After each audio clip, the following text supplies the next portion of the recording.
우리에게 허락해 주신 참 많은 감사 제목들이 있는데요. 우리 찬양을 들으면서 우리에게 주신 것들이 얼마나 많은지 또 우리가 감사할 것이 무엇인지 우리 삶에 비춰보며 진심으로 드리는 감사의 고백이 됐으면 좋겠습니다. 네.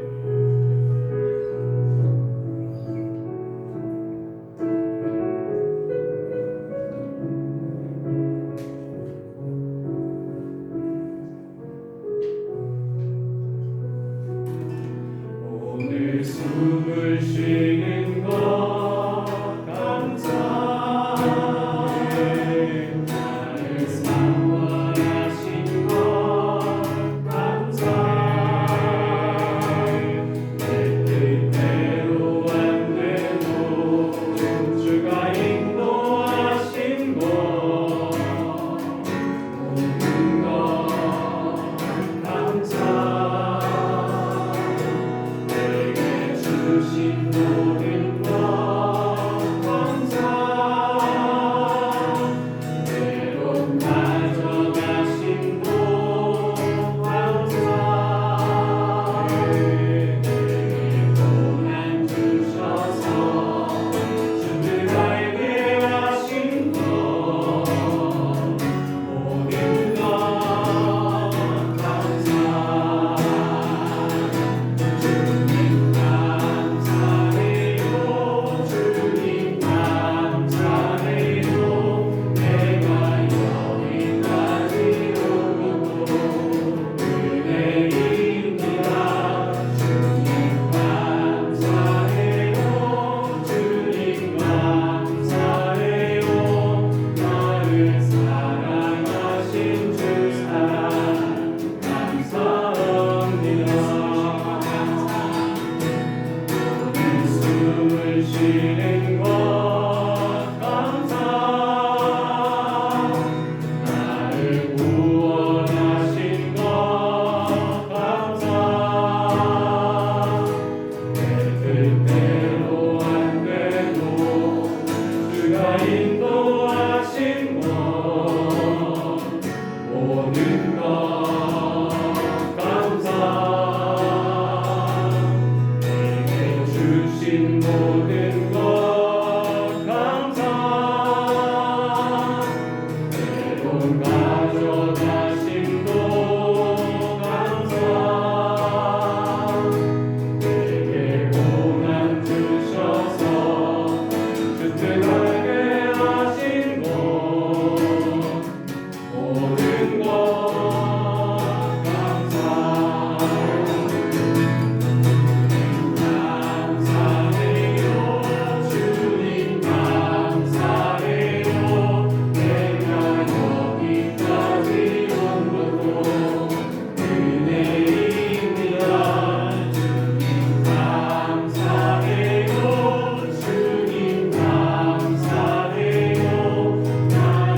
자리에서 일어나셔서 찬송가 한장 부르겠습니다.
여호와여, 주의 인자하심이 하늘에 있고 주의 진실하심이 공중에 사무쳤으며 주의 의는 하나님의 산들과 같고 주의 심판은 큰 바다와 같으니이다.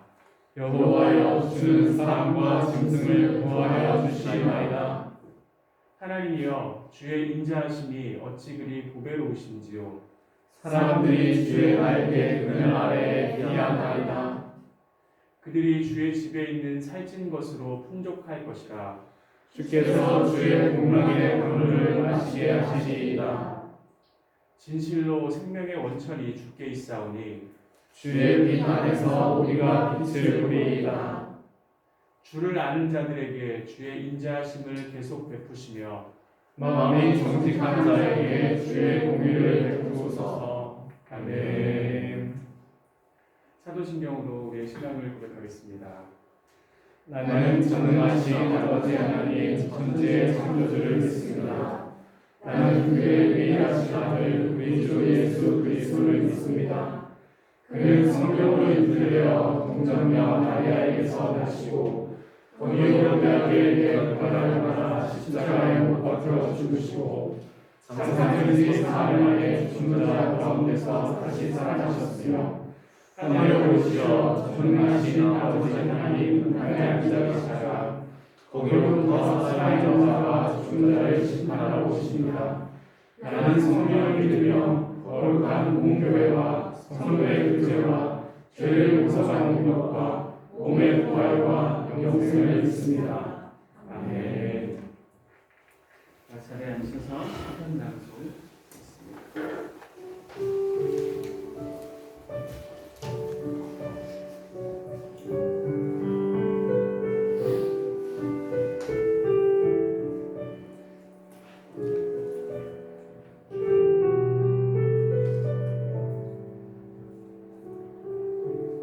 여호와여, 주께서 주의 땅에서 은혜를 베푸사 이 야곱의 포로된 자들이 돌아오게 하셨으며 주의 백성의 죄악을 사하시고 그들의 모든 죄를 덮으셨나이다. 주의 모든 분노를 거두시며 주의 진노를 돌이키셨나이다. 우리 구원의 하나님이여, 우리를 돌이키시고 우리에게 향하신 주의 분노를 거두소서. 주께서 우리에게 영원히 노하시며 대대에 진노하시겠나이까. 주께서 우리를 다시 살리사 주의 백성이 주를 기뻐하도록 하지 아니하시겠나이까. 여호와여, 주의 인자하심을 우리에게 보이시며 주의 구원을 우리에게 주소서. 아멘.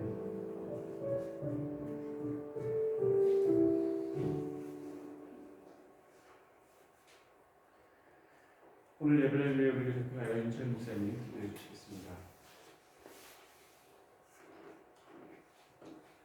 사랑의 하나님,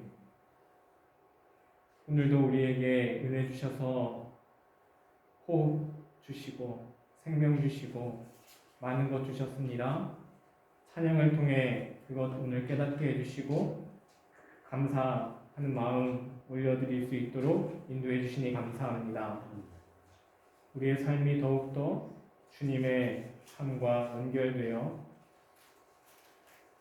하루의 모든 것들, 주님 주신 것들 감사로 날마다 올려드릴 수 있는 우리의 하루하루 되게 하여 주옵소서. 감사가 넘칠 때 우리의 삶이 더욱더 기쁨 넘치게 될 줄 믿습니다. 하지만 세상이 주는 기쁨이 아니라 하나님이 주시는 참된 기쁨 누리며 살아가는 우리 막대부르게 귀한 가정들, 지체들 되게 주님 인도해 주옵소서. 주님 예배를 위해 기도합니다. 이 예배를 통해서 그 참된 기쁨을 누리는 시간 되게 해주시고 천국의 소망과 천국의 기쁨을 여기에서 미리 맛보게 하여 주옵소서. 아버지 하나님 부족한 종의 말씀을 붙들어 주셔서 인간의 생각, 자랑, 교만 다 내려놓게 해주시고 오직 하나님 말씀만 그대로 전할 수 있도록 주님 붙들어 주옵소서.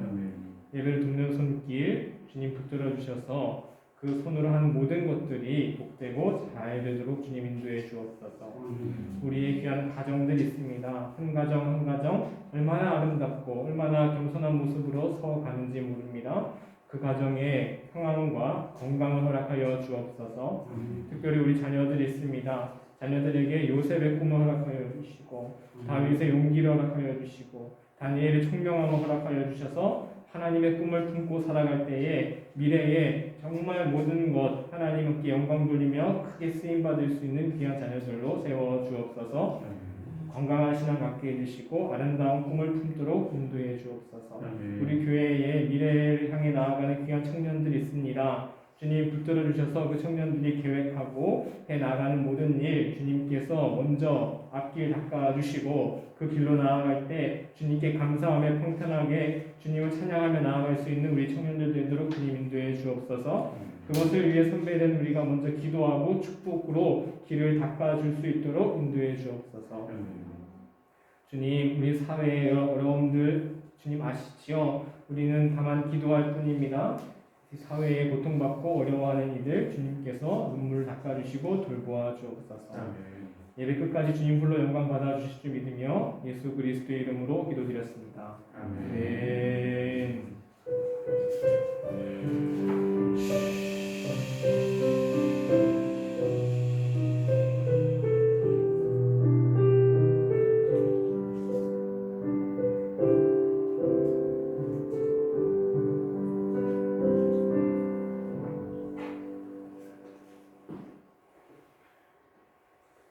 오늘 우리에게 주시는 하나님의 말씀은 신약성경 마태복음 5장 17절에서 20절까지의 말씀입니다. 신약성경 마태복음 5장 17절에서 20절까지의 말씀 다 같이 일어나셔서 한 목소리로 합독하도록 하겠습니다. 마태복음 5장 17절에서 20절입니다. 내가 율법이나 선지자를 폐하러 온 줄로 생각하지 말라. 폐하러 온 것이 아니요 완전하게 하려 함이라. 진실로 너희에게 이르노니 선지가 없어지기 전에는 율법의 1.1획도 결코 없어지지 아니하고 다 이루리라. 그러므로 누구든지 이 계명 중에 지극히 작은 것 하나라도 버리고 또 그같이 사람을 가르치는 자는 천국에서 지극히 작다 일컬을 받을 것이요 누구든지 이를 행하며 가르치는 자는 천국에서 크다 일컬을 받으리라. 내가 너희에게 이르노니 너희의 의가 서기관과 바리새인보다 더 낫지 못하면 결코 천국에 들어가지 못하리라. 아멘. 율법과 사랑이라는 제목으로 이철 목사님 말씀 드려주시겠습니다. 오늘 감사에 대한 찬양을 나눴는데 그동안 여러 순간순간에서 감사의 제목을 찾는 그런 메시지를 많이 접했어요. 그럴 때 있잖아요. 우리가 어떤 주간에는 계속 같은 메시지로 자꾸 감동을 주실 때가 있는데 감사에 대한 메시지가 계속 들렸는데 도저히 이게 감사하는 마음이 머리는 알지만 마음으로는 안 느껴지는 거예요. 오늘 찬양을 통해서 하나님께 감사한 마음 회복되는 시간 보셨을 줄 믿습니다. 우리 이런 말 들어보신 적 있으실 거예요. 성경을 요약하고 압축하고 한 문장으로 압축하고 또 한 단어로 압축하면 결국 뭐가 나온다? 사랑. 맞습니다. 이런 말씀 많이 들어봤을 겁니다. 그렇습니다. 성경의 주제를 하나로 요약하자면 바로 사랑, 하나님의 사랑일 것입니다. 우리를 너무나도 사랑하셔서 당신의 독생자 아들을 내어주신 그 사랑 말입니다. 그래서 우리가 신약성서에서 가장 이 핵심이다 하고 주일학교 때 가장 먼저 배우고 배우는 성경 구절은 단연코 몇 절이죠? 요한복음 3장 16절. 하나님이 세상을 이처럼 사랑하사 독생자를 주셨다. 우리를 살리시기 위해서. 이렇게 하나님의 사랑을 이야기하고요. 요한 1서에서는 하나님의 사랑을 이렇게까지 강조합니다. 하나님이 우리를 사랑하시는 사랑을 우리가 알고 믿었노니 하나님은 사랑이시라. 하나님의 그 넘치는 사랑을 강조하고 강조하다 못해 어떻게까지 표현한 거예요? 하나님이 곧 사랑이시다 라고까지 표현하고 있습니다. 그래서 우리는 당연히 하나님을 떠올리면 그 넓은 마음, 그 따뜻한 사랑으로 우리를 품어주시는 그 따뜻한 성품을 떠올리곤 합니다. 그러나 여러분 구약 성경을 읽어가다 보면 이게 정말 사랑의 하나님 맞으신가? 라고 의문이 들 때 있지 않으셨어요? 구약의 하나님의 모습은 너무나 엄격하기 때문입니다. 마치 다른 사람, 다른 분인 것 같아요. 그래서 초대교회에는 마르키온이라는 사람은 신약 성경의 하나님과 구약 성경의 하나님은 다른 존재다. 이렇게 하고 아주 큰 세력을 이루기까지 했습니다. 우리가 그렇게 느끼는 게 잘못된 건 아니라는 거죠. 특히 구약에서는 이 신약 성경에서 나오는 그런 따뜻한 말씀보다는 하나님이 뭐를 자꾸 얘기하세요? 율법을 자꾸 얘기하시는 거예요. 율법들 보면은 뭐 그렇게 쉬운 것도 아니에요. 굉장히 어려운 것들인데 한두 가지도 아니고요. 이거 지켜라. 저거 순종해라. 이거 철저하게 여겨라. 언제나 청종해라. 그리고 덧붙이시잖아요. 이거 안 지키면 어떻게 한다? 너네 다 각오해. 경고하십니다. 아니 하나님이 사랑이시라면 아니 뭐 법 몇 개 지키는 건 알겠는데 율법 이거 지켜라 저거 지켜라 너 이거 안 지키면 큰일 난다 하시기보다는 먼저 내가 너희를 사랑한단다. 이거 몇 개 있는데 이거 안 지켜도 나는 큰 사람이니까 용서해 줄 거야. 그러니까 내가 너를 사랑하는 것만큼 너희도 나를 이렇게 사랑해라. 이런 식으로 좀 따뜻하게 너그럽게 구약 성경에서도 다가오셨으면 좋지 않으실까. 그런데 왜 사랑의 하나님이시라면서 구약 시대에는 이렇게 엄격하게 율법을 지키라고 다그치셨을까요? 예수님이 오시면서 하나님 마음이 풀어져가지고 하나님 성격이 원래는 진짜 괴팍했었는데 하나님 성격이 바뀌신 걸까요? 아니면 예수님이 이제 계시니까 율법은 이제 의미가 없어져 버린 걸까요? 그렇지 않습니다. 오늘 예수님께서 율법에 대해서 설명해 주시는데요. 오늘 17절을 한번 띄워주시겠어요? 17절 한번 함께 읽어보겠습니다. 시작. 내가 율법이나 수비자를 폐하러 온 줄로 생각하지 말라. 폐하러 온 것이 아니요 완전하게 폐하노라. 율법을 예수님이 오셔서 율법이 이제 의미 없어지고 예수님만 믿으면 된다가 아니라는 거죠. 예수님이 율법을 폐하러 온 것이 아니다. 오히려 율법을 완성하러 왔다라고 하십니다. 어떻게까지 강조하시나 19절을 보시면요. 지극히 율법 중에 작은 것 하나라도 버리지 말아라. 이렇게 율법을 강조하시고 계신다는 것이죠. 예수님은 율법을 부정하지 않으십니다. 긍정하십니다. 그런데 우리는 어떻게 생각하냐면 예수님과 율법은 되게 다른 거라고 생각해요. 율법의 하나님은 심판하시는 하나님이고 예수님을 보내신 하나님은 사랑의 하나님이라고 생각한다는 것이죠. 그러면 율법을 폐기해서 예수님이 오신 것이냐? 이 달라 보이는 율법과 사랑의 예수님, 이 달라 보이는 두 개가 어떻게 하나가 될 수 있을까요? 예수님은 이 율법에 대한 설명을 18절에 계속 이어나가십니다. 18절 한번 함께 읽어주시겠어요? 시작. 진실로 너희에게 이르노니 천지가 없어지기 전에는 율법의 1.1도 결코 없어지지 아니하고 다 이루리라. 1.1획이라는 단어에 우리가 방점을 찍습니다.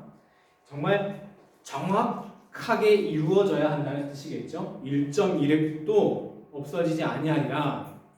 그런데 예수님이 이 1.1획이라는 말씀을 하신 다음에 정확하게 모든 게 다 이루어져야 한다라는 이 말씀을 하신 다음에 21절부터의 말씀을 보면요. 오늘 말씀 이후의 말씀을 보면 예수님이 직접 나서서 오히려 율법을 수정하는 것처럼 보여요. 이전 율법을 폐기하고 새로운 법을 주시는 것처럼 보여요. 어떻게요? 우리 21절을 한번 찾아서 읽어볼까요? 먼저 21절을 한번 읽어주세요.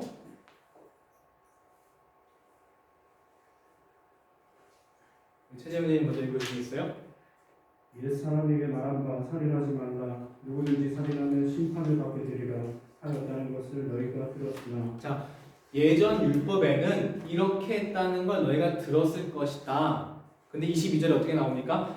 그러나 나는 이렇게 말한다 하면 새로운 율법을 주시는 것처럼 뭐예요? 살인하지 말라고 예전에 율법에 나왔는데 나는 그렇게 말 안 해.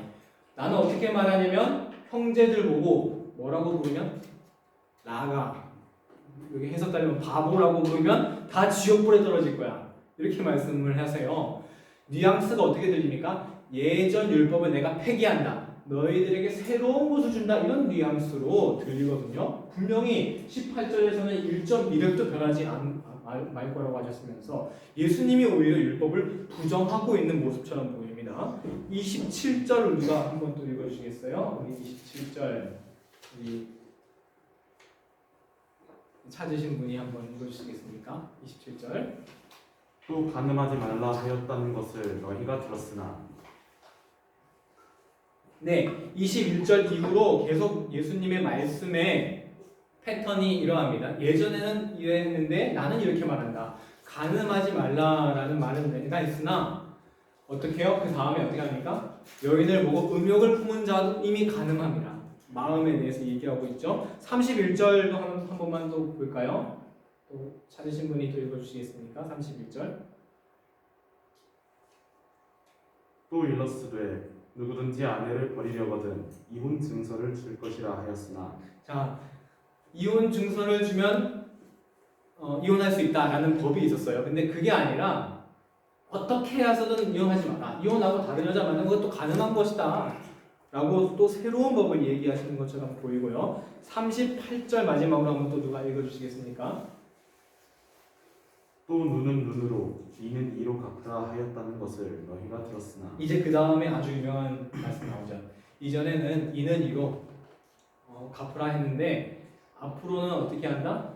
누가 네 왼쪽 뺨을 치면 오른쪽 뺨을 두 번 내라.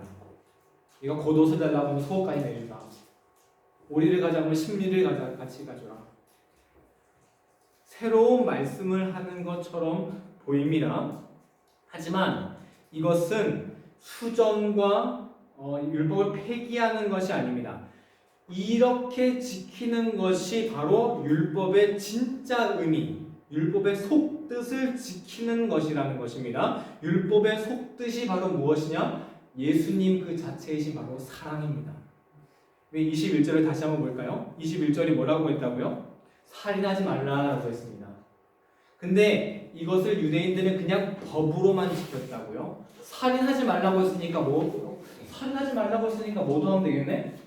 때려도 되고 누구 욕해도 되고 마음을 상하게 해도 되겠구나. 하지만 이 살인하지 말라의 속뜻, 진짜 의미는 무엇입니까? 사람을 다치게 하지 말라는 거죠. 그 사람의 마음을 헤아려 주라는 것이죠. 마음까지 살인하지 말라고.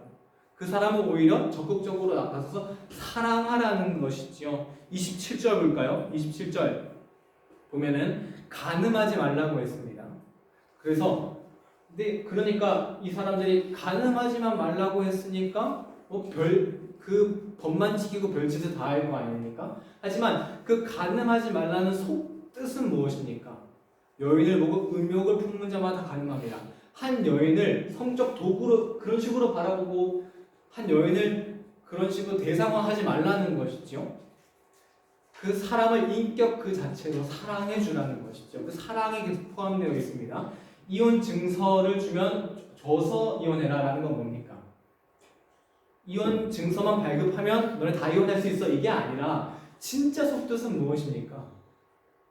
이전에 그래서 이 사람들이 이 유대인들이 이 속뜻을 버리고 이 율법만 지키려고 어떻게 하면 이혼을 할 수 있을까 이 연구를 합니다. 그래서 이 신명기에 보면은 레위기에 보면은 이혼할 수 있는 이제 이유가 나오는데 그 중에 남편 마음을 상하게 하면 이혼 사유가 돼요.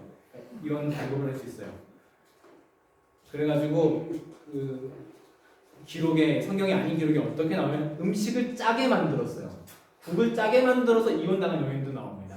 근데 그게 율법만 지키려고 하니까 그런 사태가 벌어지는 거예요. 하지만 이혼하고자 이혼 증서를 써라. 이 글의 속뜻은 무엇입니까? 어떻게든 어렵게 이 여인을 끝까지 한 여인을 사랑해라. 그 속뜻이 포함되어 있는 것 아니겠습니까? 마지막으로 38절. 이건 당연하죠. 이는 이로 갚고 눈은 눈으로 갚아라. 이건 무엇입니까?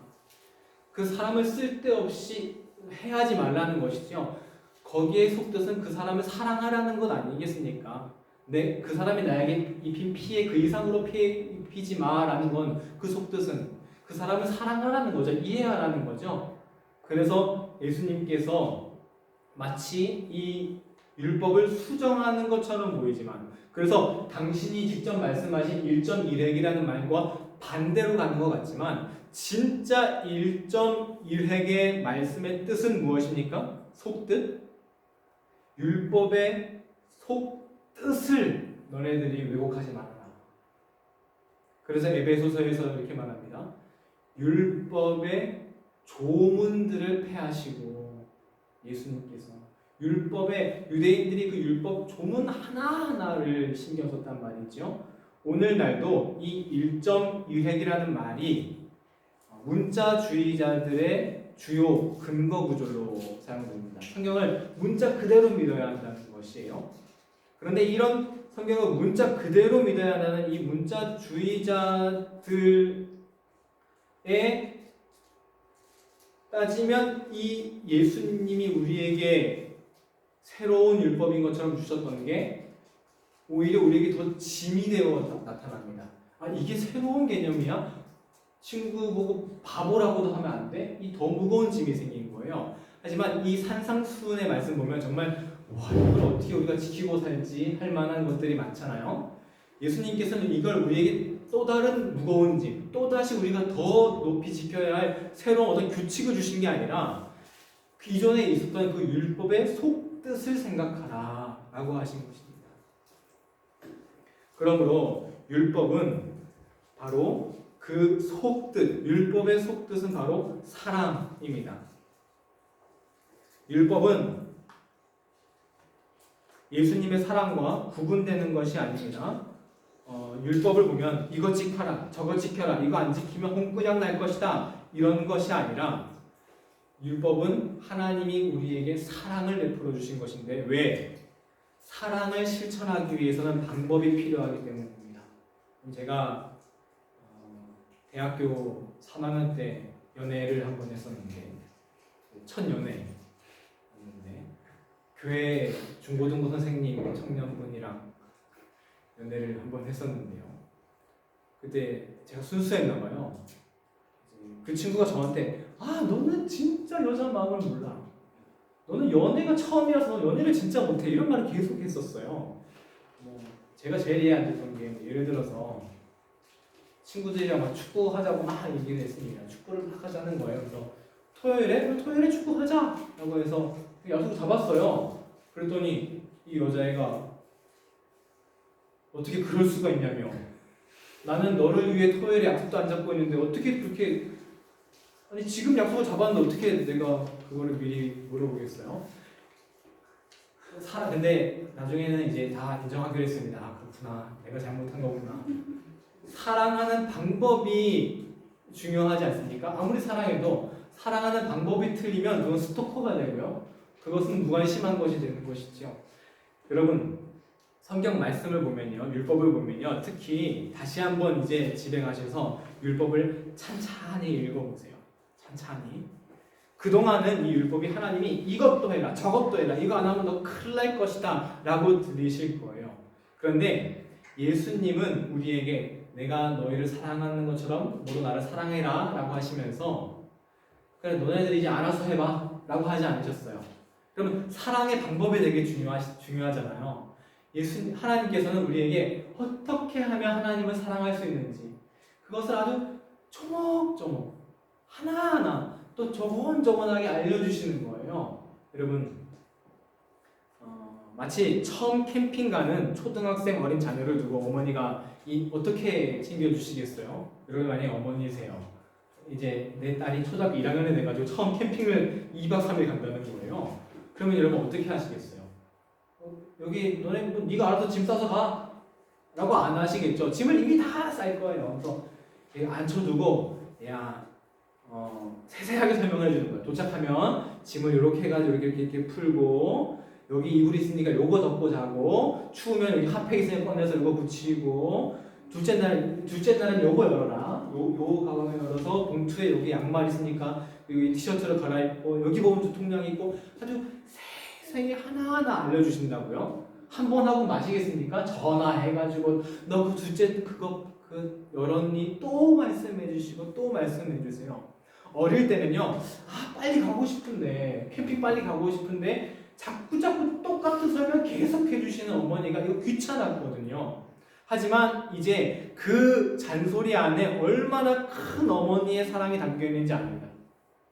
여러분, 율법은요, 하나님이 이거 지켜라 저거 지켜라 엄격하시고 나무라시는 하나님이 아니라 하나님이 우리에게 어떻게 하면 하나님을 더 잘 사랑할 수 있는지, 어떻게 하면 우리가 더 큰 사랑을 품고 살아갈 수 있는지 조목조목 알려주시는 하나님의 잔소리 같은 거예요.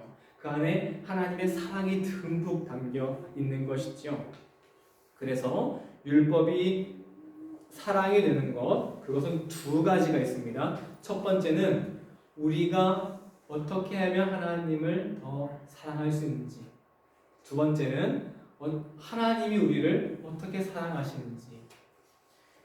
율법에는 돼지고기를 먹지 말라는 말씀이 있습니다. 레위기 11장 7절에 한번 있고요. 신명기 14장 8절에서 반복됩니다. 신명기 14장 8절에 이런 말씀이 있습니다.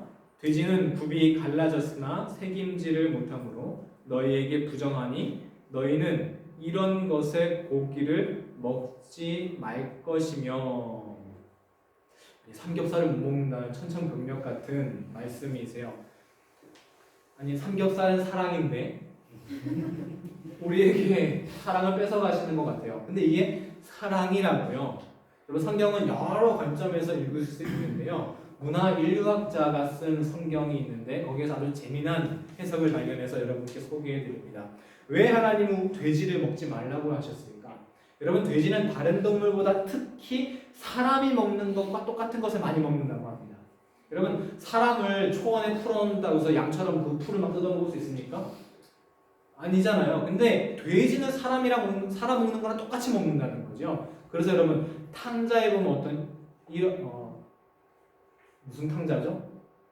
잃어버린 탕자인가요? 돌아온 탕자. 돌아온 탕자 이야기를 보면 그 탕자가 먹을 것이 없어서 뭘 먹으려고 하는데 그것마저 못 먹습니까? 쥐엄나무 열매. 그게 왜 그 탕자가 못 먹고 굶주립니까? 돼지 먹이려고. 여러분, 돼지를 키운다는 것, 이때 이 가나안 땅, 이때 고대 근동에서 돼지를 키운다는 것은 분명히 못 먹는 사람이 있음에도 불구하고 부자들의 그 배에 기름칠하기 위해서 못 먹는 그 사람들의 음식을 뺏어 가서 가기까지 하면서 돼지를 먹이는 거예요. 그러니 돼지를 먹기 위해 키운다는 것은 돼지를 먹는 게 아니라 그 사람들을 먹는 것과 다름없는 그래서 하나님이 그들에 대한 사랑으로 돼지를 먹지 말아라. 이렇게 율법은 우리를 향한 사랑으로 비춰주고 있습니다. 두 번째, 율법은 하나님을 어떻게 사랑하는지에 대해서 우리에게 알려주고 있습니다. 여러분, 우리가 사람에 따라서 사랑하는 방법이 다르지 않습니까? 제가 예람이를 너무너무 사랑해요. 그런데 예람이를 제가 아빠처럼 예람아, 이번 주말에 우리 저기 베를린 같이 가자 하면 예람이가 이 목사님이 왜 이래? 이렇게 생각할 거 아닙니까? 저는 예람이를 어떻게만 챙겨주면 되냐면 열심히 기도해주고 가끔 문자하고 잘 지내냐, 매일매일 문자하면 이게 뭐 스토커가 되는 거잖아요. 그리고 제가 채진 형제를 정말 사랑합니다. 그런다고 해서 제가 채진 형제와 막 포옹을 해본 적이 뭐 없어요, 그렇죠? 제가 채진 형제를 사랑한다고 그 사랑의 방법이 다 달라야 합니다. 하나님을 사랑하는 것도 방법이 달라야 할 거예요, 그렇죠? 하나님은 나를 어떻게 사랑해라 라고 말씀하고 계시냐면 고아와 과부와 나그네를 사랑해라. 너희들 중에 지극히 작은 자 하나에게 한 것이 곧 내게 한 것이다 라고 말씀하고 계십니다. 하나님을 사랑하는 것은 바로 우리가 이웃을 사랑하는 것이겠죠. 그래서 하나님은 율법에서 고아와 과부와 나그네를 사랑하라 라고 하신 것입니다. 이렇게 예수님이 1.1획도 없어지지 않고 율법을 지켜라 했던 그 지키는 그 속뜻, 그 율법에 담긴 속뜻은 무엇이었습니까? 바로 사랑. 우리가 하나님을 사랑하고 하나님이 우리를 사랑하시는 그 사랑이, 그 두 방향의 사랑이 이 율법에 듬뿍 담겨 있는 것입니다. 그러므로 율법은 하나님 우리를 경고하시고 아주 못 살게 굴려고 우리에게 주신 것이 아니라 우리를 사랑하시고 또 우리가 하나님을 어떻게 사랑하시는지 하는지 더 잘 알게 하시기 위해서 우리에게 주신 것입니다. 부모님의 잔소리는 겉으로는 지겨움이 보이지만 그 안에는 사랑이 숨어 있습니다. 부모님의 훈계에는 겉으로는 무섭지만 속으로 사랑이 숨어 있습니다.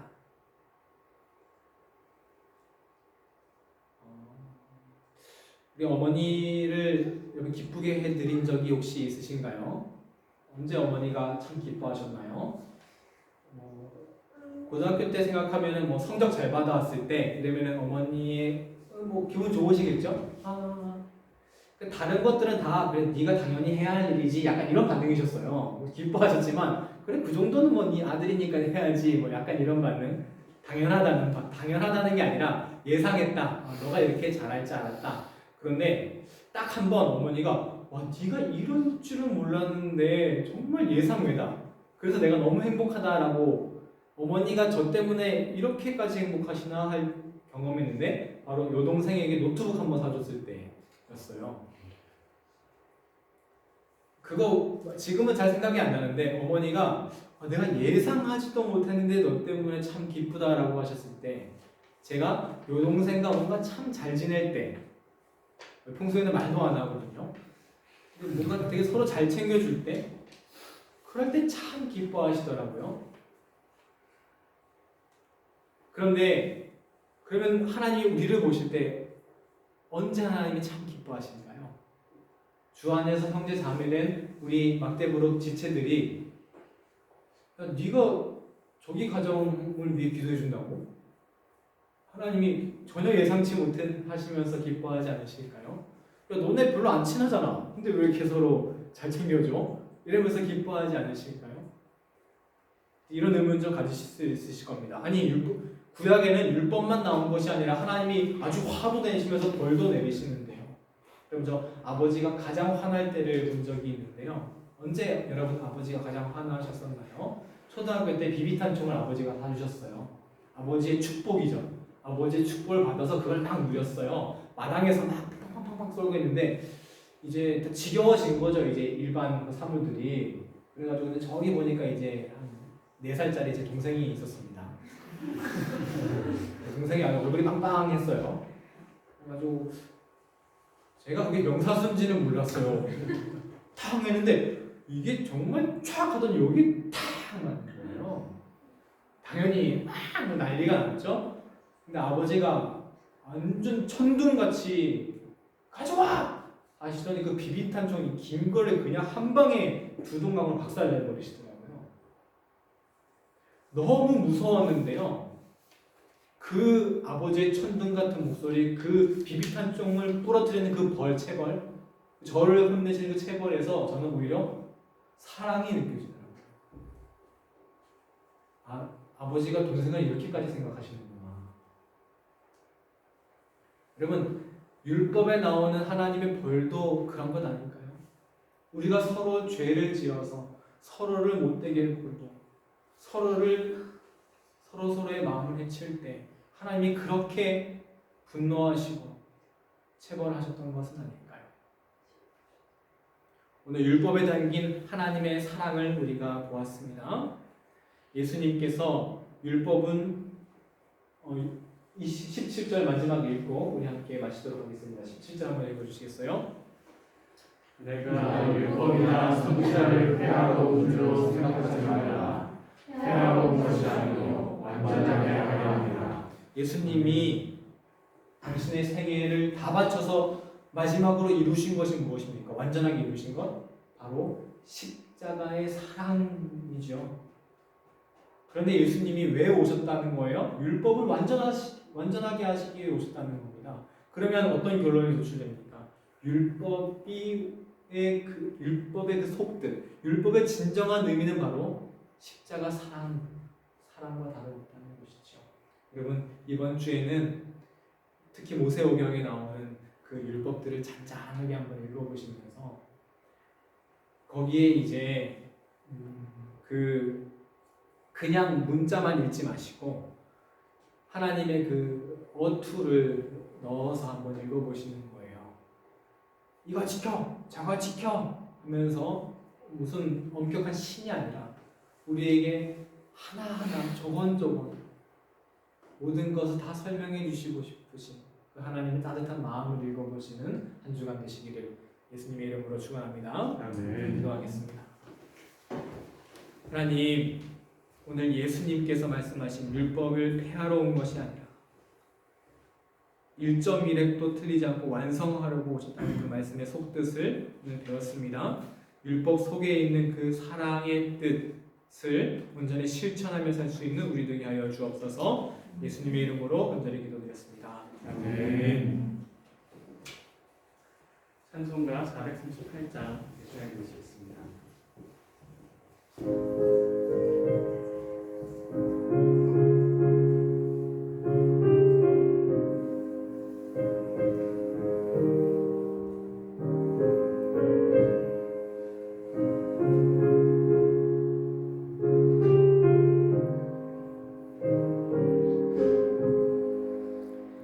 내 영혼이 눈총이며 주한 되지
사랑의 주님, 감사합니다. 귀한 주님의 날, 주님의 자리에 함께 모아주시고 또 예배드리게 하시고 찬양하게 하심을 감사합니다. 하나님, 우리가 좋아서 나오고 우리가 오고 싶어서 온 것이 아니라 주님께서 우리의 마음을 불러주시고 우리 마음에 소망을 주셔서 이제 나와 함께 예배할 수 있고 또 우리를 구원해 주셨기에 주님의 자녀 삼아 주셨기에 이제 나와 예배할 수 있음을 우리가 고백합니다. 우리가 늘 주님 감사하는 마음 잊지 않고 살아갈 수 있게 지켜주시고 하나님, 사랑의 하나님을 생각하며 그 하나님의 사랑을 우리가 흘려보내고 또 복을 흘려보내는 통로로 사용되어지기 원하오니 주님 우리 공동체를 하나님 그렇게 사용하여 주시기 원합니다. 우리에게 주신 예물에 또 감사하는 마음으로 예물을 드립니다. 작은 예물이지만 이것이 쓰이는 곳마다 하나님의 사랑이 가득 넘쳐나게 하시고 또 하나님의 은혜가 차고도 넘쳐서 변화되어지는 세상에 되어지는 그 모습들을 우리가 또 목도할 수 있기로 나오니 주님 함께하여 주옵소서. 우리에게 주신 예물을 통하여서 하나님의 사랑을 나누고자 합니다. 어느 곳에 어떻게 써야 할지 하나님 우리에게 지혜를 주시고 주님 원하시는 그곳에 쓰일 수 있도록 하나님 모든 상황을 이끌어 주시옵소서. 모든 상황 속에 감사드리며 예수님의 이름으로 기도드립니다. 자리에서 일어나셔서 주님 가르쳐주신 기도드리겠습니다. 하늘에 계신 우리 아버지의 이름을 거룩하게 하시며 아버지의 나라가 오게 하시며 아버지의 뜻이 하늘에서와 같이 땅에서도 이루어지게 하소서. 오늘 우리에게 용할 잠시를 주시고 우리가 우리에게 잘못한 사람을 용서하여 준 것 같이 우리 죄를 용서하여 주시고 우리를 시험에 빠지지 않게 하시고 악에서 구하소서. 나라와 권능과 영광이 영원히 아버지의 것입니다. 아멘. 목사님 축도로 예배를 마치겠습니다.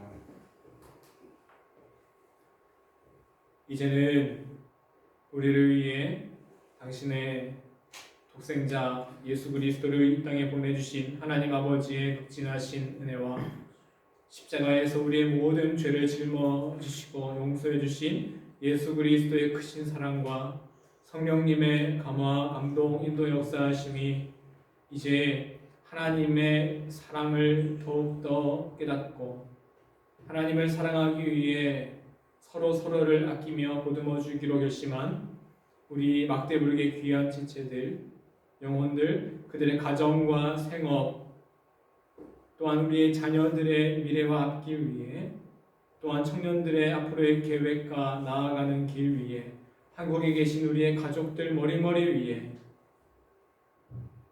이제로부터 영원토록 함께 하시기를 간절히 축원하옵나이다. 아멘.